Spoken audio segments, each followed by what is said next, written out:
Hey gang, Merry Christmas a bit early.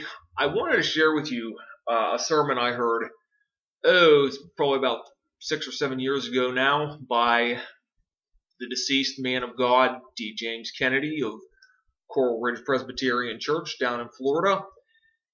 It really struck a chord with me, and I just thought it would be neat to share it with you. And here it goes. It's called Mary Tipton. Excuse me, Mary Tifton. Long ago, in a land far away, there lived a man named John Beresford Tipton, a man whose teeming wealth was vast beyond the dreams of avarice. A man who had the most unusual habit. It was indeed strikingly strange. He had the custom every now and again, selecting by some inscrutable criteria known only to him certain individuals, and bestowing upon them a gift of $1 million. Beyond that, he also adopted them into his family, gave them his name of Tifton, made them his heirs. Of course, this had enormous transforming effects upon the individuals who were the recipients of the gift. This was done by a secretary, a gentleman by the name of Michael Anthony, easily recognized by the bowler hat, umbrella under the arm, and the suitcase in his hand, which contained within it the cashier's check for $1 million. First there were a few dozen, then scores, then hundreds, finally thousands of recipients of the gift. Mr. Tifton had left instructions in his will that out of the vast holdings of his estate, this custom was to be continued. So over the years and several centuries, literally tens of thousands of people around the world all became unexpectedly recipients of the gift. As one might expect, back in his native land, many who received the gift and also the name Tifton got together to discuss how they in some way might honor and remember their generous benefactor. They decided to celebrate his birthday. That they did. They wrote books and articles, sang songs that they had composed about this great benefactor's munificence that transformed their lives. They even came up with Tifton cards, which featured various paintings and likenesses of this wonderful man. The celebration continued for many, many years. Then one day something happened that it was going to change forever. It happened right here in America. See, some Tiftons were discussing the Tifton Eve party they were going to have that night when a couple of non-Tifton Americans overheard them. And being the great party goers that they were, they decided they would just sort of slip right in and enjoy the party. So they did. They heard talk of someone named John Beresford Tifton. They picked up little pieces, snippets of the story, and concluded that he obviously was a generous man who gave various gifts to people. Probably things like ties and handkerchiefs and toiletries and shirts and pajamas. That seemed like a good idea, and they told their friends about the party the next day. They, in turn, told others, and they told others. It seemed like a wonderful idea. After all, his birthday did come in the middle of the winter, and this would be something that would brighten up the dreary winter months. And so first thing you know, everybody was celebrating Tifton Day. Why, they made it a national holiday here in America. They even had Tifton trees. Of course, the fact that the trees didn't grow in the land Mr. Tifton lived didn't bother them in the least. And so it went until one day a couple real Tiftons from Mr. Tifton's native land were on a trip to America, and they landed in New York Harbor the afternoon of Tifton Eve.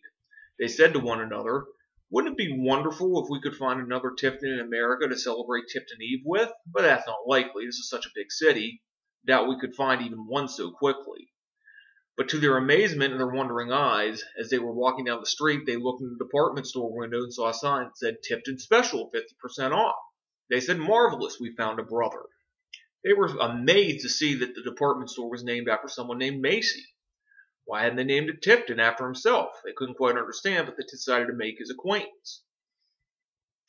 They started going into the door, and someone across the street called out, "Mary Tifton."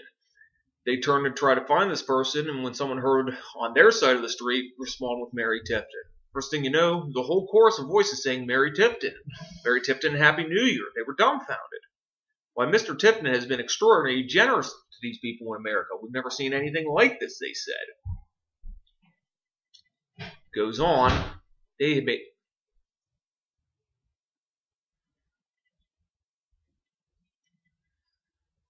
asked somebody about it, and they said, "Oh, you're strangers. Why, we're having a Tifton Eve party at such and such an address. Why don't you come over tonight and you can learn all about our customs?" So they did. It was a large home. The party was well underway when they arrived.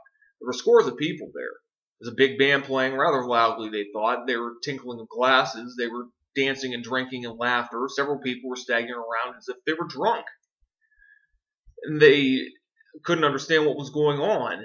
One of the Tifton said, "Did you know some of the people were shouting Mary Tifton? Why, some of them, they don't look like millionaires at all. They look like they're, well, paupers." "Well, I don't want to say anything, but you're absolutely right, brother," the other said. "They did. Let's ask this fellow here. Excuse me, sir, I wonder if you could help us. We were just noticing these Tifton cards on your mantle, and we noticed most of them don't even say anything about Mr. Tifton. We were wondering about the big fat man in the red suit and a chariot pulled by reindeer. We know there aren't any reindeers in Mr. Tifton's land. We don't understand this. Could you help us?"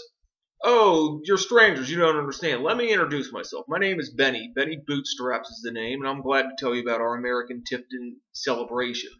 They said, "Well, first, sir, when did Mr. Tifton give you your $1,000,000? "Say again? What'd you say, $1,000,000? No, you gotta be joking. I had to borrow $300 to pay for my Tifton presents." "Well, then what's this all about?" He said, "Well, you see, I'm not an expert by any means, but believe me, it's all written down in a book about his life. Most people have one in their home. I must say I haven't read very much of it, but as I gather, it's sort of a story about a man who made a great deal of money, and you see, he gives the principles by which he did that. If we would just read those principles, why, we too can get rich. We might even become millionaires." The Tiftons looked at one another in astonishment and wondered how in the world this could such a distortion of Tifton Day come about. A do-it-yourself book? That's what this has turned into? They figured they must continue this investigation, so they asked another gentleman, "Excuse me, sir, I wonder if you could help us. We're trying to understand what your Tifton Day celebration's about." And this fellow said, "Why, I'll be happy to explain it to you. My name's Tommy Tradition. Who are you?" "We're both named Tifton." "Tifton? Huh, I bet you get a lot of kidding this time of year." They looked rather amazed at one another and said, "I suppose you could say that." "Now, Tifton," he said, "I've celebrated Tifton all my life. My parents celebrated it too. I used to put my Tifton stocking on the mantle when I was young. We sent out Tifton cards to get our Tifton morning presents. It's great fun."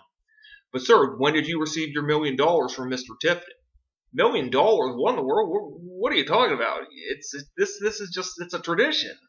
I could boil it all down and say it's just a tradition, that's all." Not willing to give up so quickly, they turned to a final gentleman. Since he looked like he was dressed quite well, they figured he must be a real Tifton. They said, "Mr. Tifton, we're also Tiftons. Wonder if we could ask you a question." He said, "My name's not Tifton, it's Mick Mythology. What can I do for you?" "We're trying to understand this Tifton Day celebration." He said, "You really don't understand it?" They said, "Honestly, we don't think we do."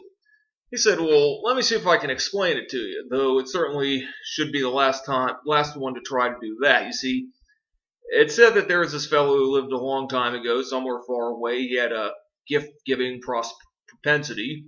He gave all kinds of gifts to different people, the kind of things we continue to do today. Seemed to be a good idea. Now, of course, probably just a fable. I mean, there are, believe it or not, some people who believe that he really lived, but with our modern advancements and technology, we're reasonably convinced he never existed at all. That's a nice idea, so we just picked up on the idea, we continued it." They said, you really don't believe there was ever a Mr. Tifton?" "I don't believe it myself, but who am I to question other people? If they want to believe it, it's up to them. It's a nice idea, like I said."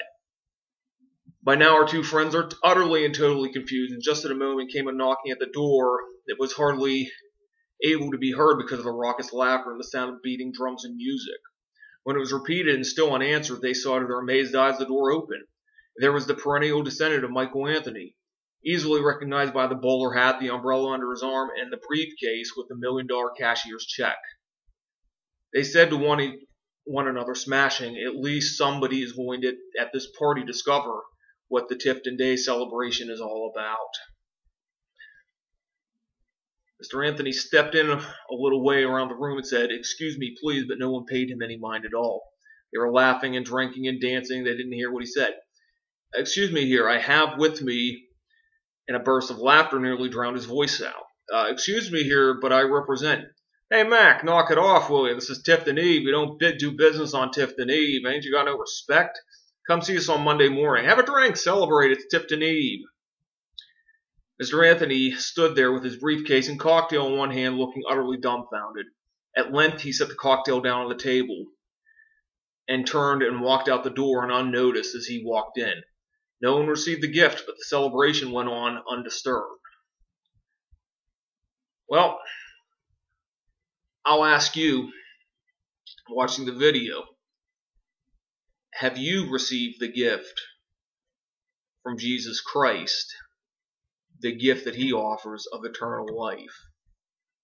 Because that's what this holiday is really about at the heart of it. Not that I have anything against fun time in the middle of the winter to help give us a little fun during the dreary months. That's what I'd ask you. To my fellow Christians in particular who have received the gift, I'd like to say to all of you, Merry Christmas.